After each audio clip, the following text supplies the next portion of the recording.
Hi my dear all, I hope आप सभी अच्छे होंगे। आज की वीडियो है वर्ल्ड हेल्थ डे सेलिब्रेशन के उपलक्ष्य में। आज जहां ज़्यादातर सेलिब्रेशंस स्पीचेज, फोटो सेशंस और पब्लिसिटी तक ही सीमित हैं, वहीं ग्राफिक एरा हिल यूनिवर्सिटी का प्रयास गांव में स्वास्थ्य, सफाई, वृक्षारोपण और खेती के संबंध में जागरूकता पैदा करना ही नहीं, बल्कि समय समय पर आकर गांव वालों के प्रयासों का मूल्यांकन करना, उनकी हर तरह की समस्या का समाधान करना, जैसे कि बच्चों के लिए करियर काउंसलिंग करवाना, क्वालिफाइड बेरोजगार युवा के लिए प्लेसमेंट का प्रोविज़न प्रोवाइड करना, प्लेसमेंट के लिए तैयारी करवाना भी शामिल है। वो कहते हैं ना, अपने लिए तो सभी जीते हैं, लेकिन जीने का आनंद तब है जब हम ज़रूरतमंदों के लिए, सोसाइटी के लिए, पर्यावरण के लिए और देश के लिए कुछ करते हैं। इसी सोच को पकड़ा है ग्राफिक एरा हिल यूनिवर्सिटी के फाउंडर प्रोफेसर डॉक्टर कमल घनसाला जी ने, और इसको साकार करने में प्रयत्नरत हैं प्रोफेसर डॉक्टर MC लोहानी के निर्देशन में भीमताल कैंपस। इस मिशन को जो खास बनाता है वो है यहाँ की फैकल्टी की कुछ कर गुजरने की चाहत। तो चलिए देखते हैं कैसा है वो जुनून। आसपास जो है अगर सफाई अभियान करना है या फिर बरसातों में जो है ट्री प्लांटेशन करना है, तो उसमें हमारे पास 120 वॉलंटियर्स हैं, बच्चे डेडिकेटेडली काम करते हैं पूरे साल का। इको क्लब एक ऐसा क्लब है जो इतना एक्टिव रहता है। मैंने मैम इको क्लब ही देखा सबसे पूरे ग्राफिक में। इसमें हाँ, it is open to all, any student from any department can join. Mostly इसमें अभी फिलहाल मैनेजमेंट के बच्चे हैं। ओके, ये सब nice. MBA, BCom, BBA mix है। बहुत अच्छा इनिशिएटिव है and you are learning a lot by doing this. बहुत अच्छा sir. Trying to create eco warriors so that they can pass this to next generation. नहीं, यही इसी की जरूरत है और कुछ नहीं है। कोई कुछ नहीं कर सकता है जब तक इंडिविजुअली हम लोग अवेयर नहीं होंगे ना, और कोई सोल्यूशन ही नहीं है। चाहे आप देख लीजिए, किसी हालत में देख लीजिए, आप कोई सोल्यूशन नहीं। मैम हमारी मंजूषा मैम है, ये भी जो है अवेयरनेस वगैरह जो है इनमें जो है काम करती हैं सोसाइटी की बेनिफिट्स के लिए। ये इनका यूट्यूब चैनल भी है, तो you will be coming on that. और मेरा जो अपना PhD है वो भी इकोलॉजी पे ही है। I have worked on secondary succession on the landslides. Ma'am का इंटरेस्ट है तो इसलिए मैम हमारे साथ जो है ज्वाइन हो जाते हैं, हम जाते हैं तो मैम हमारे साथ। मतलब मुझे तो, मैं बता नहीं सकती हूँ कि आफ्टर रिटायरमेंट मैं दोबारा से बच्चों के साथ और कॉलेज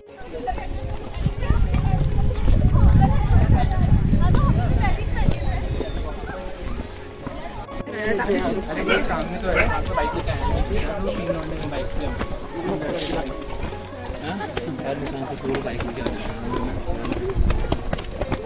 बाइक लेके आए अरे मुझे क्या पता है, तो चलना पड़ेगा। Get down so far. Go.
हिल यूनिवर्सिटी से हमारे फैकल्टी के जितने भी मेंबर हैं, सर लोग हैं और प्यारे बच्चों, आज पहली बार हमारे तिरसा के तल्ला बहुत, हमारा वैसे भी बैकवर्ड इलाका माना जाता है तो बहुत नैनीताल से करीब, लेकिन उस ढंग से विकास नहीं हुआ जिस ढंग से होना चाहिए यहाँ का। लेकिन अब काफी इम्प्रूव हो रहा है, बच्चों में, लोगों में जागरूकता आ रही है। तो आप लोग हमारे बीच आए हैं तो हमको बहुत अच्छा लग रहा है। और गार्जियनों से भी कहूंगी कि जैसे सर लोग आए हैं, जो भी हमको सिखाने के लिए आए हैं, हम उनसे सीखें, उनसे जो भी अच्छी चीज़ है हम अपने को सीखें, अपने बच्चों को बताएं, है ना, क्योंकि यही बच्चे कल हमारे भविष्य हैं।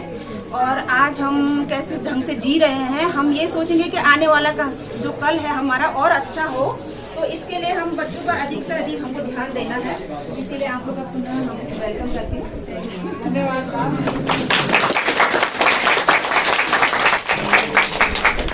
नमस्कार सभी को। बच्चों, गुड आफ्टरनून। Good afternoon. हम लोग ग्राफिक एरा पर्वतीय विश्वविद्यालय भीमताल कैंपस से आपके समक्ष आए हैं। आज 7 अप्रैल को जो है अंतर्राष्ट्रीय स्वास्थ्य दिवस है। स्वास्थ्य दिवस के जो उपलक्ष्य में हमारे पास 2 टीम ग्राफिक एरा से आई है। एक हमारा इको क्लब है जो कई सालों से जो है पर्यावरण संरक्षण के लिए काम कर रहा है। हमारे बच्चे जो है हर बरसात बहुत सारे पौधे जो है जंगलों में और जो उनकी पहचान के जो है आसपास लोग हैं उनको जो है पौधे जो है हम देते हैं ताकि वो लगा सके। पौधों को देने और लगाने का हमारा उपलक्ष्य यही है या मकसद यही है कि वो पौधे जो है बड़े हो जाएं और बड़े होके जो है, जैसे कि अगर आपने चौड़े पत्तियों का अगर पौधा कहीं लगा दिया या आपने जो है बाज का पौधा कहीं लगा दिया तो आपको पता होगा कि वो पानी जो है अपनी जड़ पे जो है समेट के रखता है और वहाँ के आसपास के स्रोत जो है सूखते नहीं है। तो इसी सारी एक्टिविटीज को लेके सफाई अभियान करते हैं, जागरूकता अभियान करते हैं हम लोग। तो हमारे साथ इको क्लब के बच्चे हैं, साथ में हमारे पास जो है हमारा जो एग्रीकल्चरल डिपार्टमेंट है, कृषि विभाग है, जो हमारा कृषि विभाग के जो हमारे पास जो है एस्टीम प्रोफेसर्स हैं हमारे पास, जो अलग अलग विश्वविद्यालयों से जो है अपनी पढ़ाई करके आए हैं और काफी साल से हमारे ग्राफिक एरा के साथ जुड़े हुए। हमारे साथ जो कृषि विभाग के जो विभागाध्यक्ष हैं डॉक्टर समर तिवारी हैं यहाँ पर, ये अपनी टीम के साथ अपने बच्चे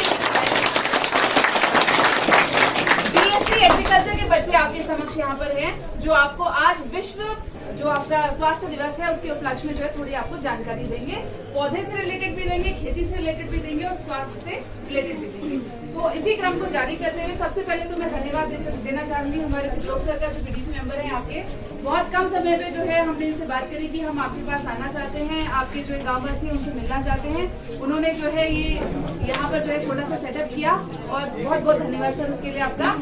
और खासकर प्रधान जी का, यहाँ पर किसी काम में जाना पड़ा, लेकिन प्रधान जी से हमारी बात हुई थी 2 दिन पहले। ग्राफिक एरा ने जो है नगरी गांव के साथ जो है एक MOU साइन किया है। MOU का मतलब होता है कि समझौता साइन किया है कि हमारे पास जो रिसोर्सेज अवेलेबल है, यानी कि हमारे पास जो टीचर्स हैं और हमारे पास जो विश्वविद्यालय के अंदर जो संसाधन है, उन संसाधनों को और टीचर्स की जो नॉलेज है उनको जो है हम आपके गांव के विकास के लिए कैसे इस्तेमाल कर सकते हैं, कैसे जो है यहाँ पर हम अपनी जो है सर्विसेज को ला सकते हैं, इस बारे में जो है चर्चा की गई। उस पर जो है एक MOU साइन किया गया। अब आपके बीच में जो है हम कोशिश करेंगे कि ज्यादा से ज्यादा आ सके। हमारी कृषि विभाग की टीम आएगी, हमारी नर्सिंग विभाग की टीम आएगी, हमारी फार्मेसी के डिपार्टमेंट की आएगी, प्रबंधन विभाग है हमारे पास। मैंने सर को बताया था जैसे आपके वहाँ अगर कोई पढ़ने वाले बच्चे हैं, छोटे बच्चे हैं अगर, और उनको जो है करियर काउंसलिंग की जरूरत है, उनको ये नहीं पता कि आगे जाके क्या करना है या कौन सा ऐसा जो है कोर्स करना है जिससे उनको नौकरी मिल जाएगी। आजकल लोग BA तो कर लेते हैं, लेकिन BA करने के बाद भी लोगों को नौकरी नहीं मिल पाती है। तो कौन से ऐसे कोर्स हैं जो करने चाहिए, जो कम पैसों में हो सकते हैं और जिससे जो है उनको नौकरियां मिल सकती हैं, इसके लिए हमारे टीचर जो है आपके लिए काम करेंगे। साथ में अगर आपके कोई बड़े बच्चे हैं जिन्होंने ऑलरेडी कोर्स किया है कोई, यानी कि अगर कोई BBA किया है, किसी ने पॉलिटेक्निक किया है या BTech किया है किसी ने, उसको जो है अगर नौकरी की जरूरत है तो हम ऐसे डायरेक्ट प्रॉमिस नहीं करते कि हम नौकरी दिलाएंगे, लेकिन हमारे विश्वविद्यालय में कंपनियां आती हैं, हर साल कंपनियां आती हैं, हमारे बच्चों को रिक्रूट करके लेके जाती हैं। तो वो पूल कैंपस में हम आपके बच्चों को बैठा सकते हैं। अगर उनका इंटरव्यू क्लियर हो जाता है तो उनको जो है जॉब वहां से मिल जाएगी। अगर आपके बच्चों को ऐसा लगता है कि वो बच्चे जो है अभी इतना कॉन्फिडेंस नहीं है कि इंटरव्यू को कैसे बोलना है, कैसे बैठना है, कौन से सवाल पूछे जाएंगे, इसकी जानकारी नहीं है, तो आप जो है सर को बता दीजिएगा, अपने प्रधान जी को बता दीजिएगा। हमारे पास ग्राफिक एरा में एक डेडिकेटेड PDP टीम है जो बच्चों को ट्रेनिंग भी देगी कि अगर इंटरव्यू में क्वालिफाई करना है तो कैसे क्वालिफाई करना है, कैसे सवाल पूछे जाते हैं या क्या उसका जो है प्रोसीजर होता है। तो हम ये चाह रहे हैं बेसिकली जो गांव का स्टेटस होता है, ये माना जाता है कि गांव में जो है सुविधाएं आती हैं, लोग तब भी जो है सुविधाओं का जो है लाभ नहीं उठा पाते बेसिकली। तो हम ये गैप को जो है कवर करना चाहते हैं। हम चाहते हैं कि जो सुविधाएं आपके लिए बनाई गई हैं, जो अवेलेबल हैं, उनका आप ज्यादा से ज्यादा लाभ उठा सकें। तो इसी शब्दों के साथ जो है मैं अपने इको क्लब के स्वास्थ्य ही जीवन का सार है। स्वास्थ्य से ही सारी बीमारियां खत्म होती हैं। जैसे अगर हम महंगी दवाइयां खरीदते हैं तो उससे हम सिर्फ अपनी बीमारियां दूर करते हैं, हम अपने स्वास्थ्य को सही नहीं करते हैं, है ना। हमारे जीवन की सबसे बड़ी संपत्ति हमारा स्वास्थ्य ही है और हमारा स्वास्थ्य खराब करने में सबसे बड़ा योगदान है कचरे का। यदि आप अपने आसपास सफाई रखेंगे, कचरे को कचरेदान में ही डालेंगे तो बहुत सी बीमारियों से आप लोग बच सकते हैं। इस चीज का ध्यान रखें कि आपके आसपास बिल्कुल कचरा ना हो। जगह जगह कूड़ेदान रखिए, अपने घर के बाहर कूड़ेदान रखिए ताकि आते जाते लोग कूड़ा इधर उधर ना फेंककर उस कूड़ेदान में कूड़े को डालें। पहले तो नमस्कार सभी को। दूसरा मेरे जो अभी बताने जा रहा हूँ उसको थोड़ा ध्यान से सुनिएगा। बारिश का मौसम आ रहा है तो बारिश के मौसम में पानी इकट्ठा हो जाता है। पानी जब इकट्ठा होता है घरों के सामने, उसको तुरंत जाके फेंक दीजिए, या तो हो सके उसे इकट्ठा ना होने दीजिए, क्योंकि उसे इकट्ठा होते ही आपके उसमें कई तरह की बीमारियां इकट्ठी हो जाती है, जैसे कि डेंगू, अस्थमा और कई प्रकार की बीमारियां ऐसी होती है जिसका कोई इलाज नहीं होता गाँव के एरिया में। क्योंकि यहाँ आप देख भी सकते हैं अस्पताल की भी कई वो है दिक्कतें होती है। तो आप उसके ऊपर डिपेंड ना होके, उसके ऊपर वो निर्भय ना होके आप अपने घरों में ही वो कर सकते हैं कि कोई किसी भी प्रकार की बीमारी अपने घरों में उत्पन्न ना होने दो। बस धन्यवाद।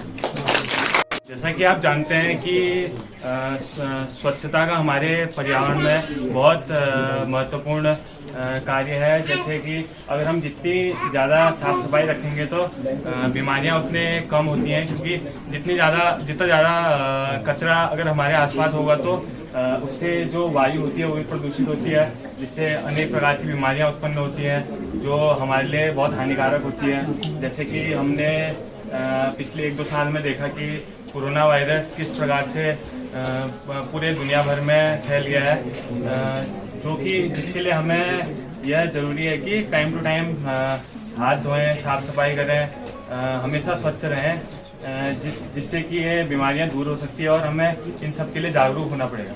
आप सब जानते हैं कि हमारे जीवन में स्वास्थ्य एक महत्वपूर्ण अंग है। अगर हम स्वस्थ रहेंगे तो हम सारे कार्य कर सकते हैं। तो जैसे कि आप सब जानते हैं हमारे माननीय प्रधानमंत्री मोदी जी भी बहुत पुरजोर जोर देते हैं कि साफ सफाई रखनी चाहिए, हमें स्वास्थ्य है। तो उसके लिए आप छोटे छोटे अपने स्तर पर कार्य कर सकते हैं। जैसे कि आप अपने कूड़ा कचरा जो घर का होता है उसको गीले कचरे को अलग डब्बे में रख सकते हैं, सूखे को अलग में रख सकते हैं। और जैसे वो छोटी छोटी बीमारियां होती है तो उसको लंबे टाइम तक उसका इग्नोर नहीं करना, उसको वो नहीं करना। जैसे हमें शुरुआत में कोई अगर तकलीफ है तो अपने पास के स्वास्थ्य केंद्र में जाकर हमें चिकित्सक से हमें परामर्श लेनी चाहिए और उससे ताकि हम बड़ी बीमारियों से बच सकें और अपने स्तर पर हम आगे करने को कार्य कर सकें।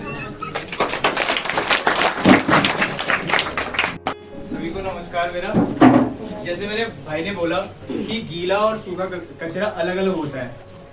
गीला कचरा क्या होता है, जैसे फल, सब्जी और जो भी किचन का जो सामान होता है उससे जो कूड़ा निकलता है उसे कहते हैं गीला कचरा। इससे हम लोग उपयोग में भी ला सकते हैं, जैसे खाद वगैरह बना के हम अपने खेतों में डाल सकते हैं, जिससे इधर उधर फैल के कचरा ना फैले। और जैसे प्लास्टिक, पॉलीथीन और रबर, ये सब होता है हमारा सूखा कचरा, इसको अलग फेंकना होता है। जैसे आप 2 कूड़ेदान बना सकते हैं अलग अलग, गीले कचरे का और सूखे कचरे का, ताकि ये दोनों मिक्स ना हो। इससे क्या होता है, पॉलीथीन और जब गीला कचरा मिल जाता है तो वो तो पॉलीथीन ना ही गीले कचरे को भी डिकम्पोज होने में वो करता है, रोक लगा देता है उसमें भी। तो धन्यवाद। जो पुराने ऑयल या तेल का जो कनस्तर होता है सबके घर में आता होगा ये, ठीक है। इसको जो है अंदर और बाहर पेंट करके काट के जो है इसको डस्टबिन में जो है तब्दील किया। ये डस्टबिन जो है हम 8 डस्टबिन यहाँ पर लेके आए हैं और हम जो है बीडीसी जो मेंबर हैं यहाँ पर इनको जो है हम देके जाएंगे। सर आप जो है गाँव वासियों को जो है ज्यादा तो नहीं है, 8 हैं अभी फिलहाल, आप जो है डिस्ट्रीब्यूट कर दीजिएगा। आपसे अनुरोध यही है कि अपने कचरा जो है आप खुली जगह पे नहीं फेंके, क्योंकि कचरा अगर खुली जगह में रहेगा तो गंदगी फैलाएगा, उससे जानवर भी आएंगे, जानवर और ज्यादा गंदगी फैलाएंगे उसमें। तो हमारा यही मकसद था जब हम इसको जो है बनाने की सोच रहे थे कि हम जो है जिनके पास डस्टबिन का जो है आइडिया नहीं है, जिनको लगता है कि डस्टबिन बेकार की चीज है, हम आपको देके जाएंगे, इसका इस्तेमाल करिएगा। एक ऐसा सदस्य है, ऐसा हिस्सा है जिसपे पूरा परिवार का हर सदस्य अपना निर्भर रहता है। नारी कई रूपों में अपनी भूमिका निभाती है, जैसे कभी बहू, कभी बेटी, कभी पत्नी, तो कभी बेटी। और वही नारी घरों के कामकाज में इतना व्यस्त हो जाती है कि अपनी खुद की दिनचर्या और अपने स्वास्थ्य का ख्याल रखना भूल जाती है। वो महीनों के मुश्किल दिनों में अपने आप की स्वास्थ्य का बिल्कुल भी ख्याल नहीं रख पाती, जिस वजह से उसे कई तरीके की बीमारियों का सामना करना पड़ता है। इसलिए आज विश्व स्वास्थ्य दिवस के मौके पे मैं आप सबसे एक ही अनुरोध करूंगी कि कपड़े का ना से ना उपयोग करें, बल्कि बिल्कुल उपयोग ना करें। ज्यादा से ज्यादा सैनिटरी नैपकिन्स का प्रयोग करें। सरकार आजकल इतनी हेल्प कर रही है, आपके पास में बहुत कम दामों में आपको सैनिटरी नैपकिन्स मिल सकती हैं। इसलिए ज्यादा से ज्यादा सैनिटरी नैपकिन्स यूज करिए। मैं आप सबसे लास्ट में एक ही अनुरोध करना चाहूंगी, आप स्वस्थ रहेंगे, आपका परिवार स्वस्थ रहेगा, ये संसार स्वस्थ रहेगा। धन्यवाद। हार्दिक शुभकामनाएं देना चाहूंगी। और मैं निधि जोशी, मैं आयुषी रावत, आज हम दोनों आप सभी के समक्ष इसलिए उपस्थित हैं ताकि आज हम आपको विश्व स्वास्थ्य दिवस के उपलक्ष्य पे कुछ बात बताना चाहेंगे। जैसे कि मैं एक टॉपिक कवर करूंगी, वो होगा स्पॉन्डिलाइटिस का, जो कि हम बोलते हैं सर्वाइकल। अभी मैं इसे और गहराई से आपको समझाऊंगी। पहले मेरी मित्र जिनका टॉपिक है टीबी, उसके बारे में आपको समझाएंगी। सर्वाइकल जैसा कि आप सभी लोगों को पता होगा, आप घर का काम वाम करती हैं। वैसे तो ये बच्चों से लेके बूढ़े सब हर किसी को आजकल बहुत ज्यादा कॉमन हो गया है, लेकिन आप लोग जैसे घर में काम करती होंगी तो काम करते करते आप लोग महसूस करती होंगी कि आपके कंधे थक रहे हैं, किसी को यहाँ से सर के रास्ते से चक्कर सा आ रहा है। लेडीज में ये प्रॉब्लम ज्यादा रहती है। तो मैं बस आप सबको ये कहना चाहूंगी कि आपको इन सब चीजों को बहुत ध्यान में रखना चाहिए। जैसे आप काम कर रहे हैं तो आप अपने आप को इतना ज्यादा लोड में मत रखिए। जैसे गाँव की जो आप लोग हैं, महिलाएं हैं, आप लोग यहाँ पे जैसे गाय भैंस का पालन भी करती होंगी, तो घास काटने भी जाती होंगी। मैंने देखा है कि लोग घास काटते काटते बड़े बड़े पेड़ों से नीचे गिर जाते हैं, तो किसी के कमर पे चोट आ जाती है, किसी के कंधे में हो जाता है, फिर वो अपना घर कैसे चलाएं, कैसे वो चीज करें। तो इसके लिए मैं आपको एक घरेलू उपचार बताना चाहूंगी। जैसे कभी भी आपको ऐसा लगता है कि आपके कंधे थक रहे हैं, तो आपको उसमें निम्न एक्सरसाइज करनी होगी। जैसे ही मेरी सहपाठी आपको और कुछ गंभीर बीमारियों के बारे में बताती है, तो वो मैं निम्न एक्सरसाइजेस जो होंगी वो बच्चों से भी करवाना चाहूंगी तथा आपको भी बताना चाहूंगी, जिससे आप जो सर्वाइकल जैसी जो बीमारी है, गंभीर बीमारी होती जा रही है, उससे आपको आराम मिले। क्योंकि यहाँ पे हमने जैसा देखा कि यहाँ पे चिकित्सालय इतना पास नहीं है, तो आप घर रहते रहते उससे कैसे रिलीफ पा सकते हैं, कैसे उससे आराम पा सकते हैं। तो अब मैं आयुषी से बोलूंगी, समझाएं। अभी हम दोनों नीचे को आ रहे थे जब स्कूल से, तो हमने ये देखा कि हमारी सांस फूलने लगी थी। नीचे उतरते समय और ऊपर चढ़ते समय तो और ज्यादा आप लोगों को डिफिकल्टी होती है चढ़ने में, क्योंकि जो बुजुर्ग लोग होते हैं उनको बहुत ज्यादा दिक्कत होती है, उनकी घुटने में दर्द होता है, शरीर का दर्द होता है। उससे क्या होता है, आप लोग की सांसें फूलती है। सांस फूलने से जो होता है खांसी, गला सूखना। अब आप लोग हर टाइम पानी अपने साथ नहीं लेकर चलते हैं, कभी घास काटने गए, कभी कुछ, और ऊपर से और लोड होता है। खांसी एक ऐसी बीमारी है जो कि एक बहुत गंभीर बीमारी में भी बदल सकती है, जिसको बोलते हैं ट्यूबरक्लोसिस, टीबी, जो बैक्टीरिया से होती है, जो आपके सीधे लंग्स में अफेक्ट करती है, जिससे हमारी देश की आधी से ज्यादा संख्या को आज टीबी है। टीबी का उपचार भी है, पर टीबी टाइम लेती है सेटल डाउन खत्म होने में, 6 से 2 साल तक का, 6 महीने से 2 साल तक का। इसकी दवाइयाँ आपको कम से कम 2 साल तक लेनी होती हैं। दवाइयों से हट के अगर हम घरेलू उपचार की बात करें, जो हम लोग रोज खाते हैं, जैसे कि आंवला, लहसुन, ये आप लोग के अंदर जो इम्यून सिस्टम होता है इसको बढ़ाता है, ताकतवर करता है कि आप इसकी बैक्टीरिया से लड़ सकें। जैसे कि हो गया हमारी अदरक का पानी पीने से हमारा जो इम्यून सिस्टम होता है, जो कि हमारी और बीमारियों को भी खत्म करता है। आप क्या बोलते हैं, एलोवेरा हो गया, पुदीने की चटनी सब लोग खाते हैं। पुदीना हमारे स्वास्थ्य को भी ठंडा करता है और हमारी जो इम्यून सिस्टम होता है उसको भी बूस्ट अप करता है। ऐसी बहुत सी जो चीजें होती है जो हम अपने डेली यूज में खाने में, मसाले, गरम मसाले खाते हैं, लौंग हो गई, इलायची हो गई, ये हमारी सारी चीजों को प्योर करता है, हमारे लंग्स को, इम्यून सिस्टम को और स्ट्रॉन्ग बनाता है। तो आप लोग अपना इसको, जैसे आप लोग खेती भी करते होंगे, खेती में लहसुन, प्याज, ये सब उतना ही है, तो हम अपने डेली यूज में फूड्स में इसको इंक्लूड कर सकते हैं। अब मैं बच्चों से पूछना चाहूंगी कि तुम्हारे स्कूल के बैग कितने भारी हैं, बताओ। या तुम कॉपी लेके आते हो या नहीं लेके आते हो, ये भी बताओ, ताकि हमारा इको क्लब तुम्हें पढ़ाने भी आ सके। कभी कभी भारी होता है, भारी होता है बैग, होता है, धूप में नहीं होता है, और धूप में थकान लगती है, वैसे लगती है ना। तो आप लोगों को क्या करना है कि जैसे आप इनकी माएँ होंगी, कोई आंटी होंगी, जो भी है, तो आप लोगों को क्या करना है, ये सिर्फ बच्चों के लिए भी नहीं है, ये सिर्फ आप लोगों के लिए भी है। जैसे आप लोग धूप में चल रहे हैं तो अपने कंधों पे इतना भार मत दीजिए, क्योंकि मेरी अपनी माँ भी है, उन्हें भी स्पॉन्डिलाइटिस है, इसलिए मैं आप लोगों को अच्छे से बताना चाहूंगी कि जैसे भार किसी भी चीज का मत दीजिए। बच्चा आ रहा है धूप से, उसे ग्लूकॉन डी दीजिए, पहली चीज। और बच्चों, तुम्हें जैसे भी थकान लग रही है तो सिंपल तुम्हें क्या करना है, आप सबको भी यही चीज करना है कि अपने गर्दन से ऐसे एक्सरसाइज करती रहनी है। करो एक बार बच्चों, ऐसे करना है, ऐसे करना है। Very good, very good. सब करो, सब करो। शरीर को नहीं हिलाना है, सिर्फ जो आपका ये है गर्दन, कंधे पे हाथ रखो, ऐसे करना है। कंधे पे हाथ रखिए बेटा, सब ऐसे ऐसे ऐसे ऐसे ऐसे ऐसे और वेरी गुड, वेरी गुड। करो करो। भैया दीदी क्लैपिंग करेंगे आपके लिए। गाइस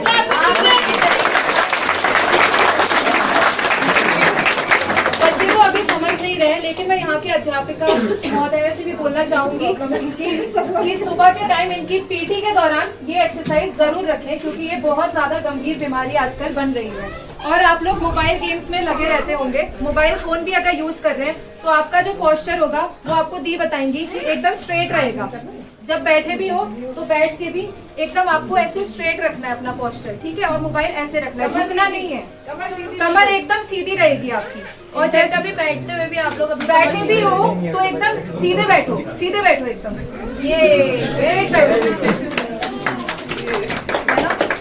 तो इन सब चीजों को आपको ध्यान देना है। और मैं यहाँ की आप लोगों से भी बोलना चाहूंगी कि आप लोग भी अपना ध्यान दीजिए। गांव का एरिया है, इसका मतलब ये नहीं कि घर संभालना है तो आप, मैं ये नहीं बोल रही कि घर मत संभालो, लेकिन घर संभाले तो हर चीज अपना ध्यान भी दो। जब आप अपना ध्यान दोगी तभी तो आप घर की नींव भी संभाल पाओगी, है ना।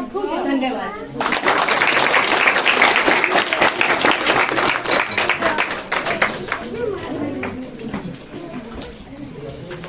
नमस्कार, मेरा नाम सिमरन तिवारी है और इको क्लब के मेंबर होने के नाते मेरा ये फर्ज बनता है कि मैं आपको योगा के प्रति जागरूक करूं। देखो, योगा का मतलब होता है कला और विज्ञान।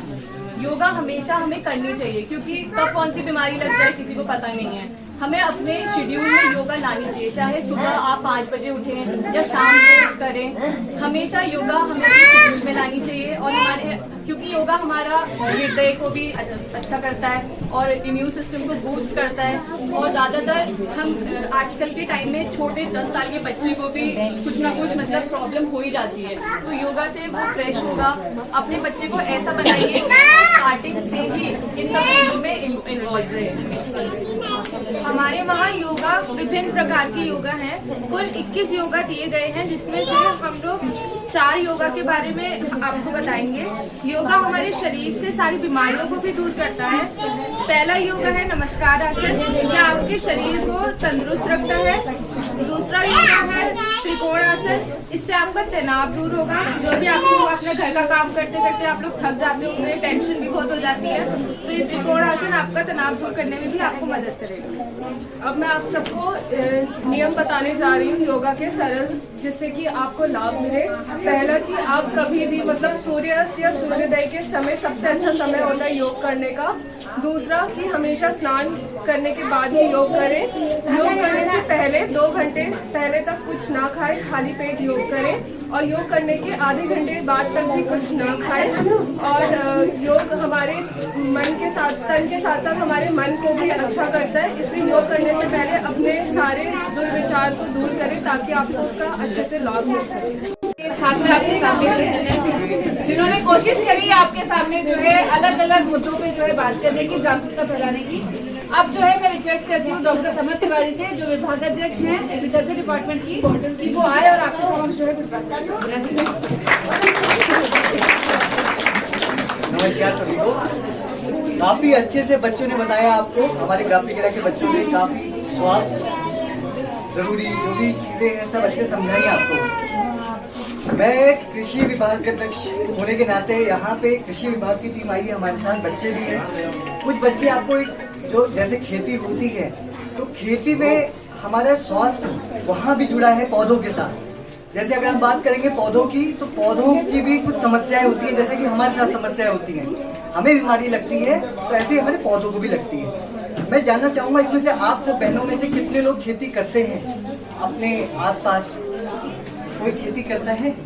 उगाते हैं आप लोग अपने कुछ उगाते हैं? कुछ उगाते हैं? सभी करते हैं। सभी करते हैं, सभी करते हैं। तो आप कुछ समस्याएं भी झेलते होंगे, कुछ समस्याएं आ गई। तो आज जो है आप जानते हैं अंतर्राष्ट्रीय स्वास्थ्य दिवस है।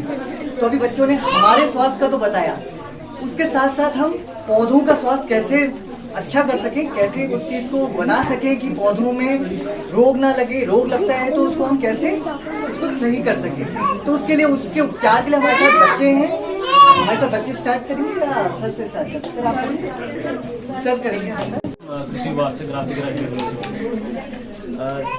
अंतर्राष्ट्रीय स्वास्थ्य दिवस पे बात हो रही है, स्वास्थ्य की बात हो रही है, पानी की बात हो रही है, कचरा व्यवस्थापन की बात हो रही है। मुझे लग रहा है कोई कड़ी जो है वो हम भूल रहे हैं, जो हमारे स्वास्थ्य से जुड़ी हुई है। देखो स्वास्थ्य किस चीज़ों से बिगड़ रहा है आज, इसका सबसे मेन जो कारण है वो है हमारा खान पान बदल चुका है। देखो जो पौधे हम जैसे पहले खाना हुआ करता था वैसे आज नहीं है, कितना सारा खाना हमारा बदल चुका है। तो उसके थ्रू उसके जरिए से जो हमारा स्वास्थ्य बिगड़ रहा है उस पर हमें ध्यान देना चाहिए। और ये कड़ी कौन सी है?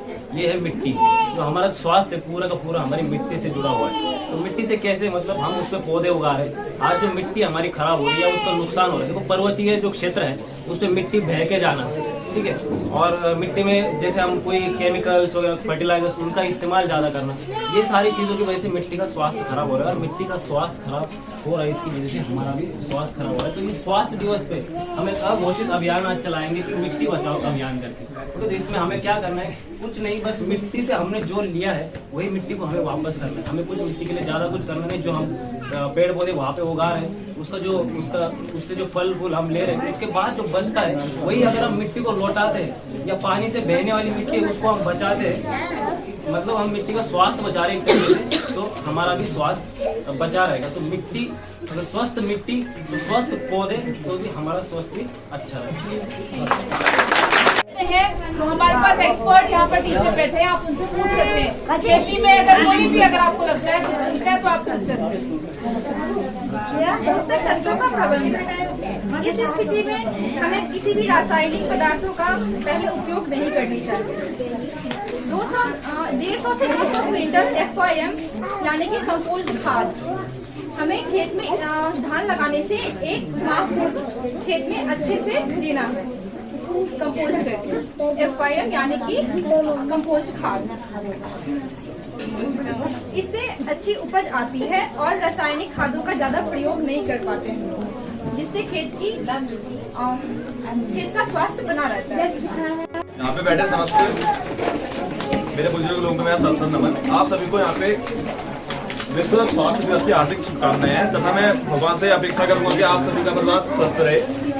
स्वास्थ्य एक ऐसी चीज है जो नर हो या नारी हो, दोनों को उसकी भरपूर आवश्यकता होती है। जैसे आप गांव में रहते हैं, एक गांव में रहने वाले हमेशा आपने देखा होगा हमारे जो बुजुर्ग हैं, जैसे मेरे दादाजी थे, उनका खान पान अच्छा था हमसे, तो 108 साल जिए। जैसे आप हैं, आपका खान पान अलग होगा। मैं आपसे कहूंगा कि आप अपने बच्चों को जो ये मैदा वाली चीजें होती है उनसे दूर रखें, जिससे उनका स्वास्थ्य सही बने रहे।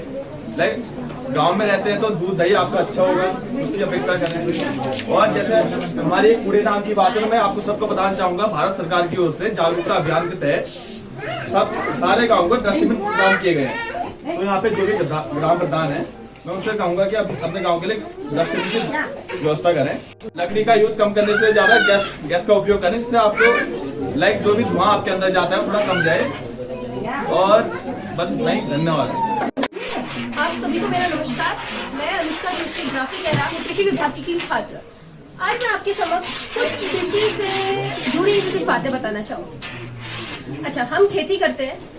खेती गांव में एक कमाई का जरिया, ठीक है। गांव में अगर हम रह रहे हैं तो अधिकतर लोग खेती करते हैं, बट अभी ऐसा है कि कुछ लोग कम कर रहे हैं। तो कर रहे हैं ना कुछ तो आप लगा ही रहे हैं अपने खेत में।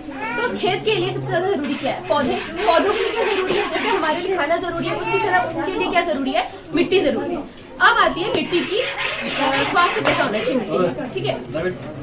मिट्टी का स्वास्थ्य कैसा होना चाहिए? मिट्टी अगर आपकी स्वस्थ नहीं होगी तो क्या आपके पौधे स्वस्थ होंगे? नहीं।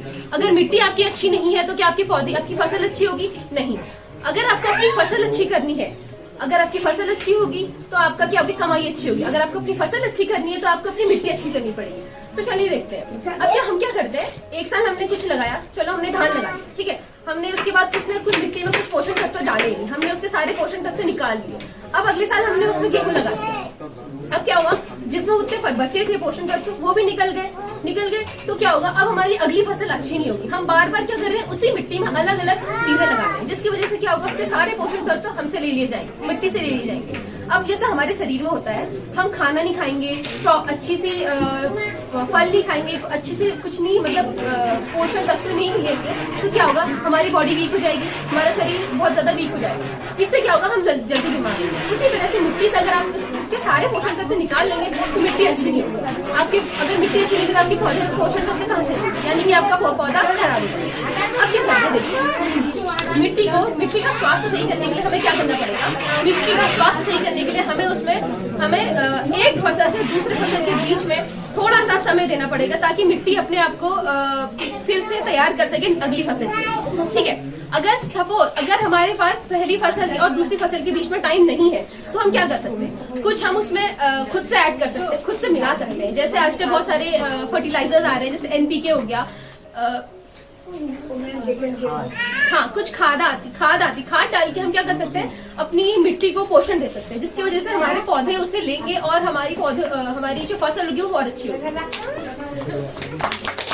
और उससे पहले भी बताया था कि गीला कचरा और सूखा कचरा। तो आप गीले कचरे के लिए इन्होंने एक डस्टबिन बनाया है, उसको आपको उसमें डालना है, गीले कचरे को, और सूखे कचरे को सूखे कचरे वाले डस्टबिन में डालना है। तो गीले कचरे से हम खाद बना सकते हैं। हम अपनी भूमि में दोबारा से उस जो भी हमारा कचरा है, गीला कचरा, जैसे आपका किचन का हो गया है या फल का कुछ अवशेष रह जाते हैं, आप उसको उसमें डालेंगे और फिर उसको आप मिट्टी में डाल के आप उसको खाद बना सकते हैं। जब हम अगली बार आएंगे आपके समक्ष तो हम उसमें खाद बनवाएंगे और यहाँ पे आपको दिखाएंगे, अपने बच्चों के थ्रू आप यहाँ खाद बनाएंगे बच्चे, और आपको दिखाएंगे कि गुलाब जल जैसे हो गया या केचुए वाली खाद कैसे बनाई जाती है और इसके क्या क्या फायदे हैं। जब आप उसके फायदे जान जाएंगे तो वही पोषक तत्व जब आपके पौधों में डालेंगे आप, तो उस पौधों के थ्रू आप अच्छी कमाई ले सकते हैं। और पौधों से अच्छी उपज आएगी, अच्छी क्वालिटी आएगी और उस क्वालिटी की वजह से अच्छी मार्केट मिल पाएगी आपको। तो अच्छा अगर पैसा आमदनी मिल सकती है आपको, तो वैसे सुझाव हम लेके आएंगे अगली बार जब हम आएंगे तो सारी तैयारी के साथ आएंगे। महिला समूह के यहाँ पर कुछ मेंबर्स हैं क्या हमारे पास? कौन है? आप हैं और आप अकेले हैं? बस समूह वाले कौन कौन है यहाँ पर बैठे हैं? कोई अभी आपके अलावा? जैसे महीने में आप लोग पैसा जमा करते हैं, वो वाला भी है। और जैसे कि अभी जैसे हमने ग्राफिक एरर ने 5 जो है गांव बोल दिए हैं, ये हमारा 5वां गांव है। एक हम जो है हेड़े गांव में जो है बहुत टाइम से काम कर रहे हैं। उसमें हेड़े गांव में जो महिला समूह की औरतें हैं, मैं आपको बताना चाहती हूँ, बहुत अच्छा काम कर रहे हैं वो लोग। अपने गांव के लिए, अपने गांव के जो है उसको जो है जो भी सुविधाएं सरकार से मिली हैं उसको जो है लेने के लिए, जो भी हमारे पास रिसोर्सेज हैं उनको जो है वहां तक पहुंचाने के लिए मशरूम खेती भी वो लोग कर रहे हैं। क्या यहाँ पर कोई कर रहा है गांव में मशरूम की खेती? यहाँ जानकारी है प्रयास को नहीं किया उन्होंने, समय नहीं मिलता आपको?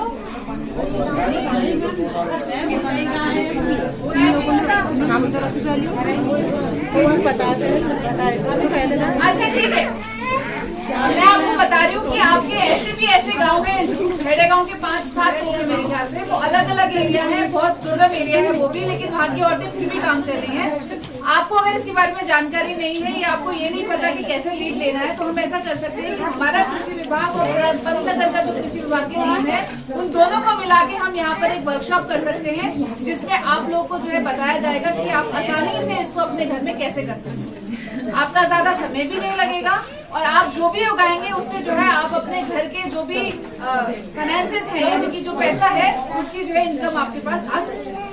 तो अगर आप चाहें तो ऐसा हो सकता है। हमारा आपके पास आने का मकसद ये है कि जो चीजें बाहर लोग कर रहे हैं, जिससे जो है अपने घर की आमदनी बढ़ा रहे हैं, वही जरिया जो है हम आप तक भी पहुंचा सके, क्योंकि हमारे पास ऐसे टीचर्स हैं जिनके पास जानकारी है, जो आपको जो है प्रैक्टिकली ऐसा करके दिखा सकते हैं। तो अगर आप लोग इंटरेस्टेड होगा तो आप जो है बताइएगा प्रधान जी को, बीडीसी मेंबर जो है आप उनको बताइएगा, सर आप मुझे कॉल कर दीजिएगा।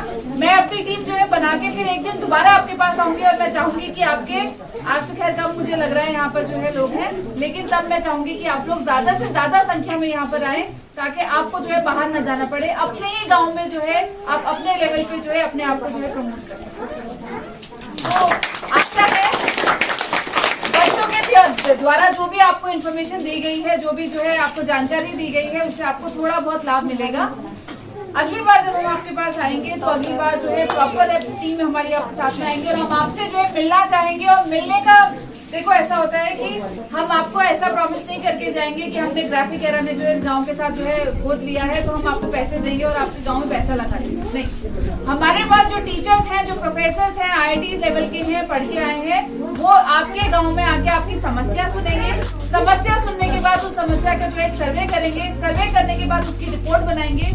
रिपोर्ट बनाने के बाद अलग अलग जो गवर्नमेंट एजेंसीज हैं वहां पर वो रिपोर्ट भेजी जाएगी और अगर वहां से फंडिंग हो जाती है तो वो सारा पैसा जो फंडिंग का आएगा वो आपके गांव के विकास के लिए लग सकता है। तो हमारे पास जो टीचर है वो कार्यरत है, आपका सहयोग हमको चाहिए। तो सहयोग अगर आपका मिल जाएगा तो आपका गाँव जरूर जो है चाहे कम स्तर पे ले लेकिन तरक्की जरूर करेगा। तो आपका सहयोग हमको चाहिए।